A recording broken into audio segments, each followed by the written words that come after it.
da Esther, capítulo 7,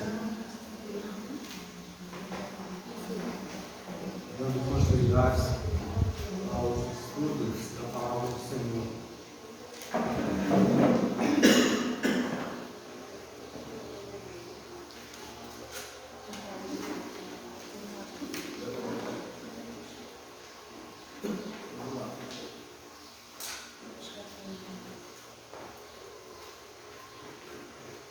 Nós vimos no capítulo 5, Amã, um homem completamente exaltado, e um homem cheio de si, um homem soberbo,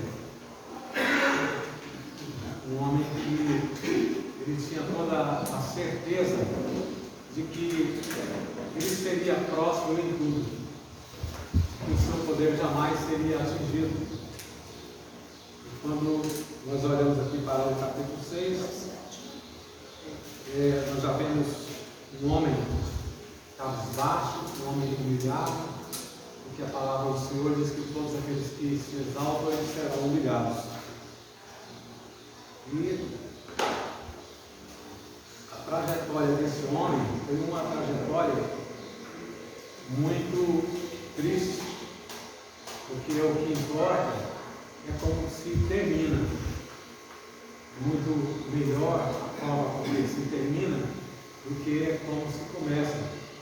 Por algum tempo, esse homem, ele se exaltou. E a palavra do Senhor diz que a soberba, ela precede a ruína. E por isso nós vamos ver que esse homem, ele teve um fim muito trágico. A palavra do Senhor diz que é abominação ao Senhor todo altivo de coração, ele não ficará impune. Todo altivo de coração, isso é abominação ao Senhor, e certamente ele não ficará impune. Gálatas capítulo 6, versículo 7 diz que Deus não deixa se escarnecer. Tudo aquilo que o homem plantar, ele certamente colherá. Nós vemos na vida desse homem, desse Amã, que ele colheu soberba, ele plantou soberba, ele plantou arrogância, perversidade, todo tipo de maldade.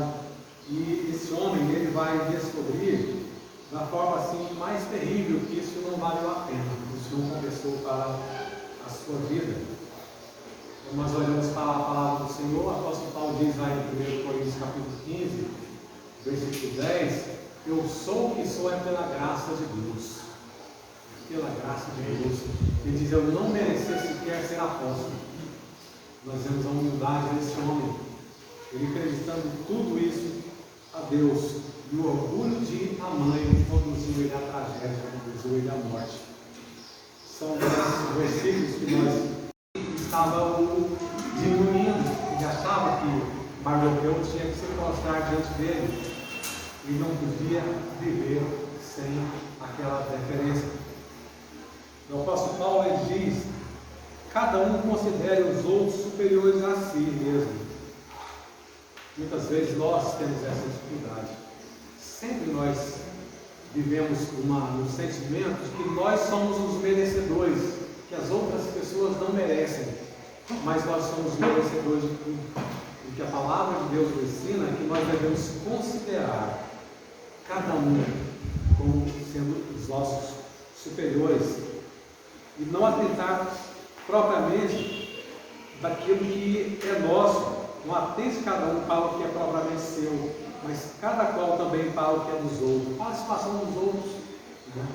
Nós olhamos somente, muitas vezes, somente aquilo que nos interessa, e a palavra de Deus está, nesse momento, nos exortando a não ter essa posição que a manteve. De sorte que haja em vós o mesmo sentimento que houve também em Cristo Jesus.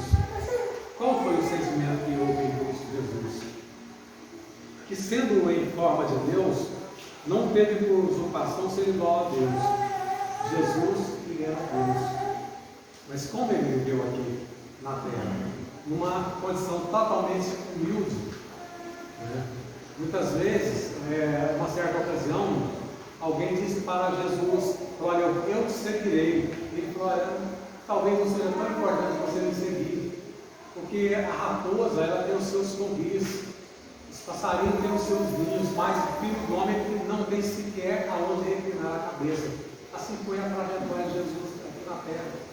Vida de humildade, andando a pé. Quando ele andou montado por um simples jumentinho já na sua despedida.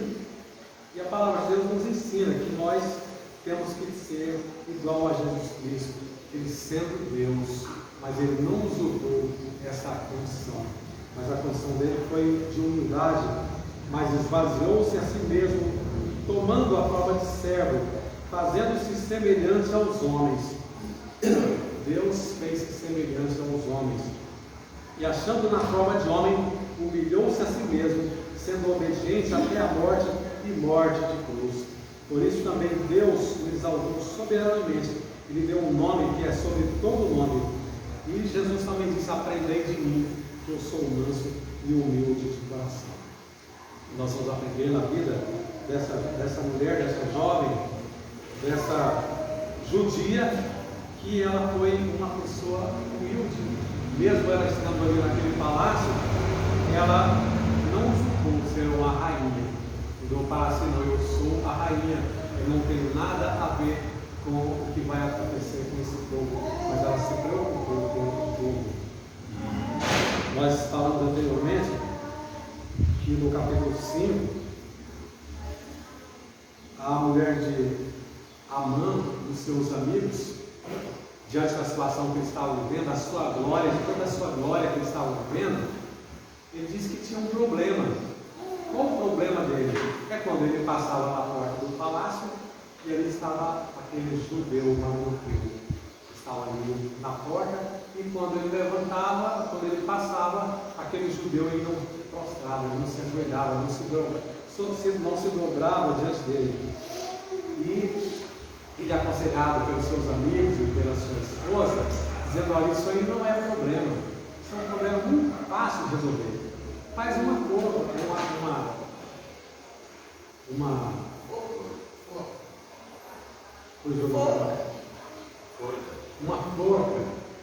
faça uma forca e nela enforque. Mas faça uma forca de 20 côvados e publicamente ali enforque o mardoqueu. Um problema muito fácil. E assim ele passou a noite fazendo aquela forca. Enquanto ele estava fazendo a forca, ele perdeu o sono, perdeu a noite. O rei também perdeu o sono, porque naquela noite ali passou-se o sono dele, e ele pediu aquelas crônicas. E quando estão lendo aquelas crônicas para ele ali, para o rei, ele vai ouvir a história do que aconteceu daqueles dois eunucos que planejavam tirar a vida do rei, e que Mardoqueu denunciou e ele foi salvo. Então havia várias pessoas que naquela noite não dormiram, estavam ali trabalhando, fazendo a forca. Amã preocupado com a forca e com Mardoqueu, o rei, porque perdeu o sono, mas, como nós falamos, aquele guarda de Israel também não dormiu naquela noite. E na noite que ele pensava em enforcar Mardoqueu, aquela noite foi para ele. E essa é aquela situação.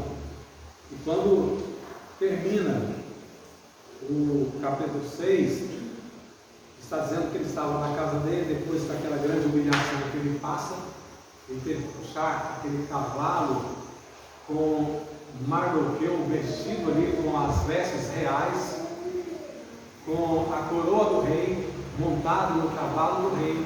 Essa era a condição de Amã.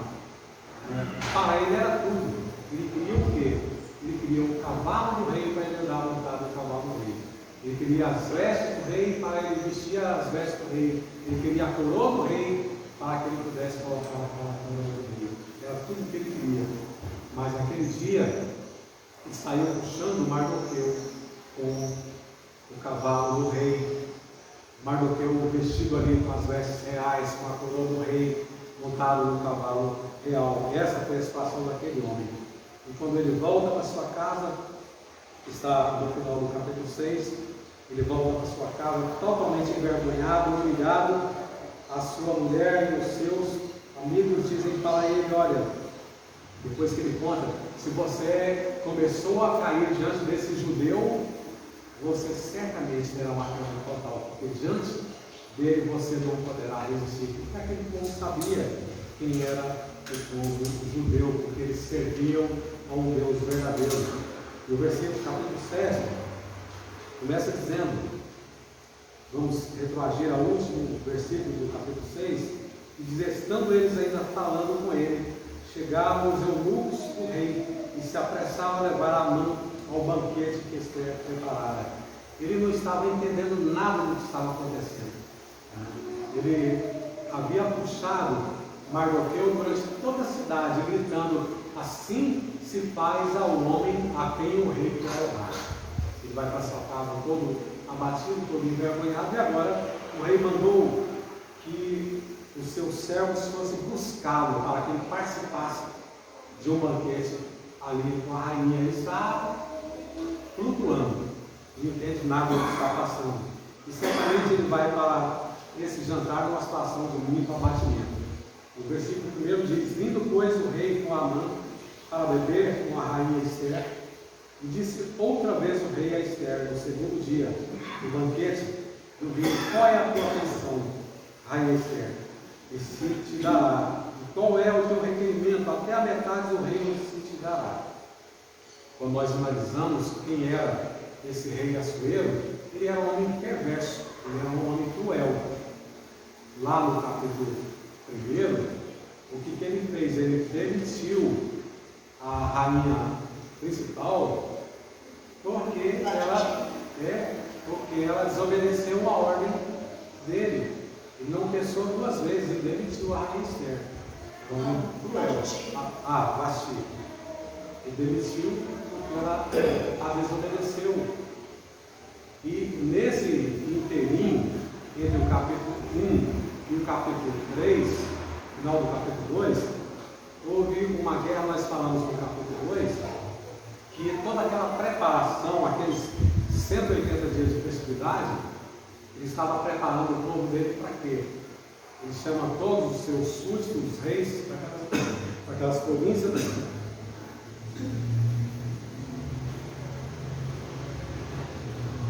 e ele estava preparando para invadir a Grécia. E nesse inteirinho, ele invadiu a Grécia. Numa primeira batalha, ele venceu, mas os gregos eles foram muito valentes e foram bravos, e eles depois acabam derrotando esse reinado de Assuero. Eles voltaram envergonhados, e lá ele mandou fuzilar o comandante, mandou executar o comandante da marinha. É um homem cruel. Quando volta dessa guerra, o que ele faz? Um amigo dele, que ajudava a financiar, muito rico, que ajudava a financiar o custo dessas guerras, ele tinha 5 filhos, e preocupado com a sua posteridade, ele chamou o rei Assuero e disse para ele: olha, dispensa o meu filho mais velho da guerra, porque se morrer todos os meus filhos eu não terei sucessores. E aí ele chamou o filho mais velho, manda, essa história que ele conta foi Heródoto, que foi o pai da história, manda cortar o seu filho mais velho ao meio e manda uma tropa passar no meio e diz para ele: olha, aqui está seu filho. É um homem assim tremendamente cruel, perverso. E aqui nós estamos vendo no capítulo 7 esse homem falando para Ester já pela terceira vez. Disse outra vez o rei a Ester no segundo dia no banquete do vinho: qual é a tua petição, rainha Ester? E se te dará. E qual é o teu requerimento? Até metade do reino se te dará. Nós vemos que aqui existe assim algo diferente, algo especial nessa mulher. Primeiramente, o que nós vimos lá atrás, ela sugere a Mardoqueu, pede a Mardoqueu que eles jejuassem durante 3 dias. Durante 3 dias que eles pudessem jejuar, assim, com propósito de oração, de jejum, para que Deus possa ter misericórdia da nossa nação, a nossa nação não caia na mão de pessoas que tenham aliança com o inimigo. Porque na realidade, o que acontece no momento que nós estamos vivendo é uma questão de aliança. Quando nós olhamos para a pauta que está sendo proposta, uma pauta contra a família, contra os princípios da palavra de Deus, quando nós vamos lá e apertamos sim para isso, o que nós estaremos fazendo? Estaremos fazendo uma aliança com isso aí. E essa aliança ela vai repercutir na nossa vida, na vida de toda a nossa posteridade, da nossa família. Está na pauta. Todo mundo, todo brasileiro conhece que está na pauta de um dos candidatos. Os dois candidatos, aliás. E quando nós apertarmos ali, ou de um ou de outro, aquilo vai repercutir na nossa família, na nossa vida. E nós estamos vendo aqui, na vida dessa mulher, que ela pediu a Mardoqueu que convocasse todos os judeus para que pudessem, durante 3 dias, jejuar de dia, de noite. E ela e as suas servas também fariam. Então nós vemos que ela foi uma mulher de oração, de temor, de obediência, que ela orava, que ela jejuava, que ela cria no Deus verdadeiro. E assim, dessa forma, ela usando aqueles dons que Deus deu para ela de humildade, temperança, de sabedoria, ela vai diante daquele rei, aquele homem violento, aquele homem perigoso. Porque se ela chegasse, talvez como Vasti, ou de uma maneira qualquer, se impondo diante daquele homem, ela poderia morrer. Logo na entrada ali, já que ela foi proibido o acesso de qualquer pessoa ao rei sem ser autorizada, ela poderia morrer. Mas nós estamos vendo aqui, tem uma mulher que ela orou, que ela jejuou, e que quando ela vai diante daquele do rei, mesmo ela sendo a rainha, ela se prostra diante dele. E o texto aqui está dizendo, lá no capítulo 5, que ela encontrou graça. Ela encontrou graça. E nós vemos lá no capítulo 3, quando ela foi escolhida porque ela encontrou o favor do rei, encontrou graça. E aqui ela está encontrando novamente graça e misericórdia. A ponto do rei falou, te dou até metade do reino. Enquanto para a outra ela foi dispensada, aqui o rei está prometendo para ela até a metade do reino. Nós estamos vendo aqui um rei solícito, e não é por causa da beleza dela. A beleza maior dela é a graça que essa mulher tinha. Isso deve ensinar muitas coisas para nós. Quando nós olhamos para a Bíblia Sagrada, nós vamos ver a história de muitas mulheres que foram mulheres graciosas. Quando nós olhamos lá para 1 Samuel, no capítulo 25, nós vamos ver sobre Abigail. Todos nós conhecemos a história de Abigail. Aquela mulher, o marido dela era um homem perverso, um homem cruel. E, em certa ocasião, Davi pediu víveres, alimento para o marido dela. E Davi já havia ajudado, já havia guardado seus pastores, já havia alimentado os seus empregados. E, em uma certa ocasião, Davi precisou daquele indivíduo. E ele diz, olha, eu não conheço Davi, eu não sei quem é Davi. Muitos servos, eles fogem de seus senhores e não deu.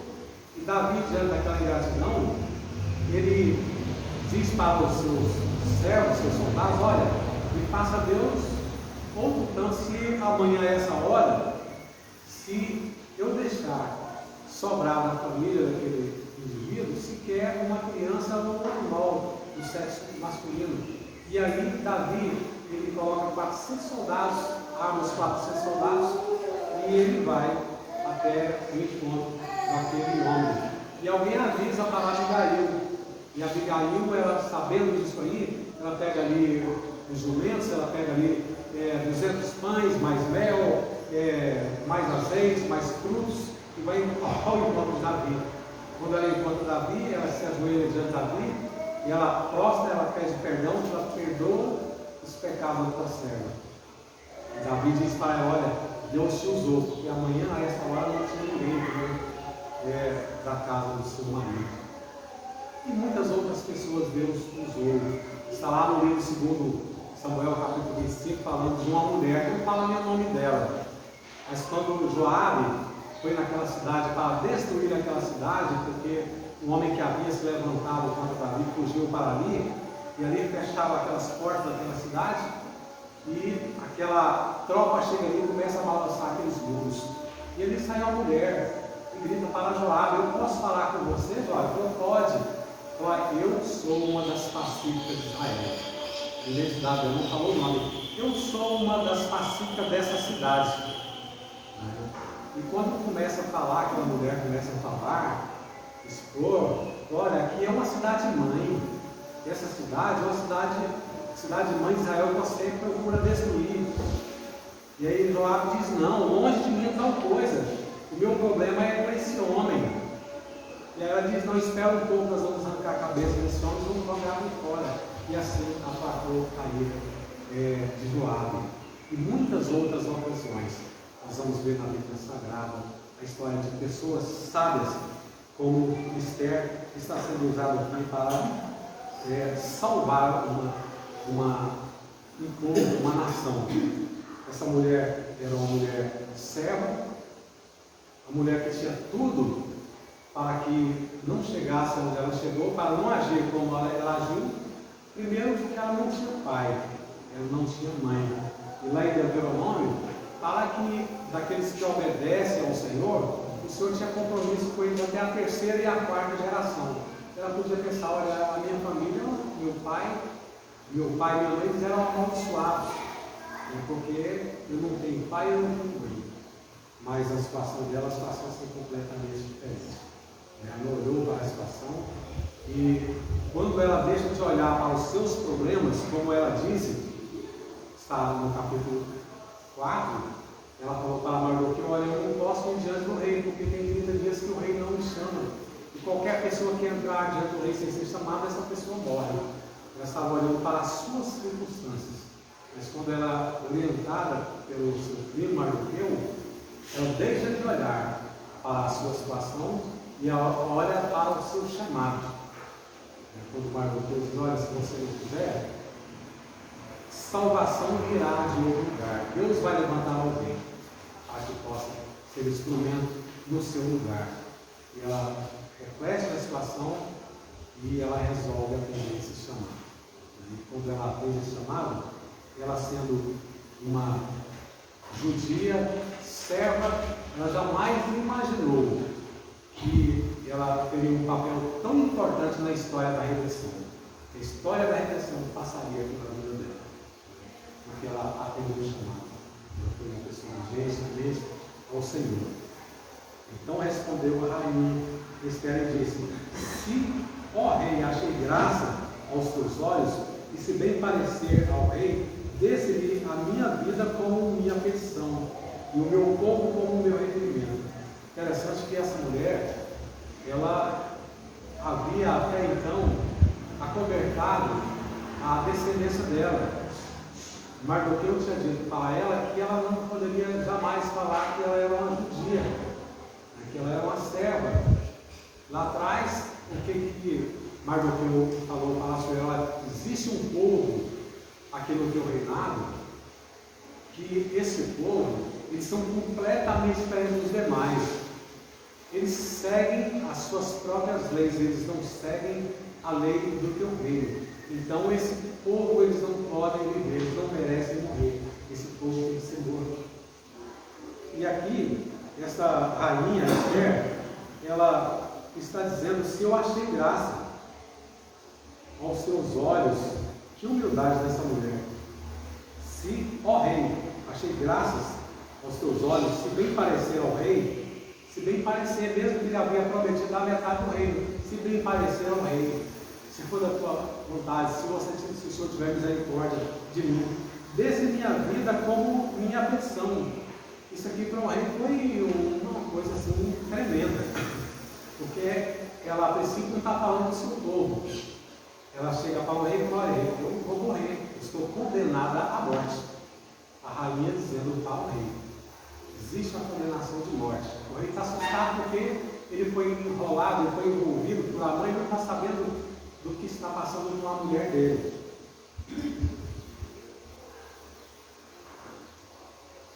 E o meu povo como sofrimento. Então ela pede por sua vida e pede agora pela vida do seu povo. E o meu povo com o meu pedido, com o meu requerimento. Porque fomos vendidos. Ela começa a contar a história para o rei. Porque fomos vendidos.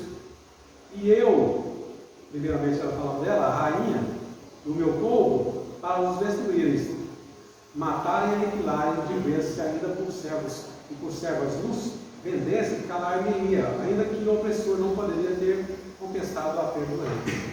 Então ela está dizendo, olha, rei, eu fui condenado à morte, eu e meu povo, nós somos condenados à morte para ser destruído. Ela está relembrando o que estava lá no capítulo 3, versículo 13, né? Quando Amã pega o anel do rei, eles pedem aquela ordem para que pudesse, em todos os lugares do reinado de Assuero, onde quer que fosse naquelas 127 províncias, né, pudesse assassinar, matar todos os judeus. E aqui ela está contando para ele, falando para ele aquela lei que foi promulgada por ele através do anel que ele entregou na mão de Amã. E ela diz, olha, se fosse para ser escravo, eu ia me calar, eu não rei. Mas é para matar a mim e matar o meu povo. Isso realmente foi um assombro para o rei. Então falou o rei Assuero e disse a rainha Esther, quem é esse e onde está esse cujo coração instigou a assim fazer? A ficha caiu, né? E aí ele disse, quem é esse mal? Quem é esse que instigou a fazer toda essa coisa? Ele não podia imaginar que jamais ele estaria envolvido naquela situação de assinar um decreto de morte da própria rainha. E disse Esther, o homem, o opressor, o inimigo, esse mal Amã. Então Amã se perturbou perante o rei e a rainha. Que situação que aconteceu com Amã nesses 2 dias, nessas 24 horas. O homem chega na sua casa, contando toda a sua glória, todo o seu poderio, né? A sua grandeza para a sua família, que ele reuniu ali, a família e os amigos, e menos de 24 horas ele está nessa situação terrível. Ele anda a cidade toda, puxando ali aquele judeu, Mardoqueu que ele havia determinado matar. O homem às vezes pensa que tem o controle de tudo, mas o controle está nas mãos de Deus. Deus ele controla todas as coisas. Jamais passou pela cabeça dele, está pensando na sua glória eterna. Né? Mas desde 24 horas aconteceu todas essas coisas. Ele está ali diante ouvindo essas coisas. Ouvindo que ele não sabia que Esther era uma judia. Ele não sabia que ele tinha assinado uma sentença de morte contra a rainha, contra a mulher do rei. Esse homem está ali destruído. Sabia que ele não ia sair dali vivo de jeito nenhum. Estava completamente arruinado. Disse Esther, o homem, o opressor, o inimigo, é esse mal Amã. Então Amã se perturbou perante o rei e a rainha. E o rei, no seu furor, se levantou do banquete do vinho e passou para o jardim do palácio. Então Amã se pôs em pé para rogar a rainha Esther pela sua vida, porque viu que já o mal estava determinado pelo rei. O rei, diante daquela situação, fica assim, sem terra naquele momento, e no seu furor ele começa a andar e vai para o jardim ali, soltando fumaça. E Amã está ali numa situação difícil. Tornando, pois, o rei do jardim, do palácio da casa, do banquete, o vinho Amã tinha caído prostrado sobre o leito em que estava Esther. Naquela época não existia assim, poltronas, cadeiras como agora. As pessoas, as poltronas eram praticamente deitadas no chão. E ali as pessoas se reclinavam ali. Era a tradição deles. Né? E quando o rei volta do jardim, Esther está ali, deitada ali, e ali Amã se ajoelha, se dobra ali para pedir clemência para a rainha. E o triste dessa história aqui é que o rei vai entender a coisa completamente diferente. Está dizendo aqui, ele não vai entender que ele está ali prostrando, pedindo misericórdia para a rainha. E tornando, pois, o rei do jardim, do palácio, a casa do banquete, do vinho, Amã tinha caído prostrado sobre o leito em que estava. Então disse o rei: porventura queria ele também forçar a rainha para vir nesta casa? Saindo essa palavra da boca do rei, cobriram o rosto de Amã. Ele interpreta a coisa assim completamente diferente. Ele está tentando cometer um atentado ali, uma temporal contra a rainha dele. A situação dele assim, em 24 horas, complicou completamente. Situação terrível. Quando o rei fala isso, seus servos chegam e cobrem o seu rosto. Então disse Arbona, um dos eunucos, que serviam diante do rei, diz que também a forca de 50 côvados de altura que Amã fizera para Mardoqueu, que falara em defesa do rei, está junto à casa de Amã. Então disse o rei: colocai nela. Vem ali o servo, diz: olha, ele construiu uma forca para enforcar o rei. Ele faz um destaque aqui. Ele fez uma forca para enforcar o rei, para enforcar Mardoqueu, que protegeu o rei, que falara em defesa do rei. Então ele está fazendo uma colocação aqui, levando a entender que provavelmente ele estava com uma má intenção de, certo momento, de atentar contra a vida do rei também. A forca que ele fez para enforcar Mardoqueu, falar em favor do rei, está ali. E o rei falou em enforcar ele. Primeiro-ministro, segundo o homem mais poderoso daquelas 117 províncias, o homem que achava que tinha tudo nas suas mãos, que dominava tudo, e que tinha marcado dia e hora para matar toda uma descendência, todo um povo, toda uma nação. Ele ia destruir completamente e tomar todos os bens daquele povo, matar homem, mulher e criança. Assim termina a vida desse homem. Versículo 10: e colocaram, pois, Amã na forca que ele tinha preparado para Mardoqueu. Então o furor do rei se aplacou. É um exemplo que não vale a pena a sua vida. A palavra de Deus, ela é verdadeira. Ela nos mostra que o caminho da vitória é o caminho da humildade. Porque a Bíblia diz que Deus, ele resiste os soberbos, mas ele dá graça ao humilde. Provérbios capítulo 11, versículo 8, diz: o justo é libertado da angústia. Mas que versículo! Esse homem teve a oportunidade de conhecer. Ele sabia a história do povo judeu, vencedor, e ele poderia conhecer esse versículo e se livrar dessa situação. O justo é libertado da angústia e vem o ímpio para o seu lugar. Muito propício esse versículo, para a situação desse homem. O hipócrita com a boca destrói o seu próximo, mas os justos se libertam pelo conhecimento. Ele era um hipócrita e achava que com a sua boca ele conseguia tudo. Muitas vezes procurou se destruir o justo com a sua boca. Mas a Bíblia está dizendo aqui que a pessoa tem cuidado, que o justo pode ficar numa situação muito melhor do que a pessoa que tem essas atitudes. Se a gente imaginar um prostrado ali, diante de uma judia, situação terrível. Diante daquela ali, que era descendente daquele povo que ele tinha determinado o dia e hora para matar, situação humilhante. Uma tragédia total. Provérbios 16:18 diz: a soberba precede a ruína, e a altivez do espírito precede a queda. A soberba precede a ruína, e a altivez do espírito precede a queda. Provérbios 26, versículo 27. O que cava uma cova cairá nela. A palavra de Deus, ela é perfeita, ela tem ensinamento para tudo. O que cava uma cova cairá nela. O que ele fez? Ele fez uma forca, ele caiu nela. O que revolve a pedra esta voltará sobre ele. A pessoa está lá numa montanha de pedra, e está debaixo ali, ele vai lá revolver aquela pedra lá que é a cabeça dele, não tem para onde correr. Então, dessa forma, a palavra de Deus mostra que o homem, ele não tem para onde correr, ele não tem para onde escapulir.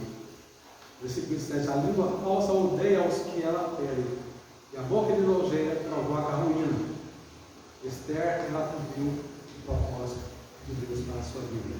Que Deus possa nos abençoar, que nós possamos cumprir, entender que Deus ele tem um propósito na vida de cada um de nós. Que nós possamos estar diante de Deus prontos para cumprir o propósito